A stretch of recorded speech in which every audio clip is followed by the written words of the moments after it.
এই দৃশ্য কিনা শেষে আমাকে দেখতে হলো, তবু আমার খুব জানতে ইচ্ছে করছে বাচ্চারা হরি ভর্তি মোহর অলংকার সব ছড়াতে ছড়াতে যাচ্ছে কেন। মহারাজ, আর একটা ব্যাপার কি আপনি লক্ষ্য করেছেন? কি বলতো? গোপালের দেহ হারা কাঁধে করে নিয়ে যাচ্ছে। হয়তো হয়তো মন্ত্রী, সেনাপতি, জ্যোতিষী আর পণ্ডিত। আসলে গোপালের এই শেষ যাত্রা আমাদের কিছু শিক্ষা দিয়ে যাচ্ছে মহারাজ। এই যে দেখুন, যারা গোপালকে সহ্য করতে পারত না, এখন এখন তাদেরই কাঁধে গোপাল যাচ্ছে।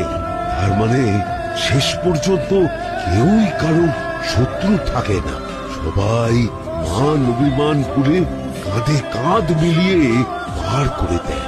তাই তো ওই যে মোহর আর অলংকার ছড়িয়ে যাচ্ছে, সেটাও বুঝিয়ে দেয় যে এই অর্থ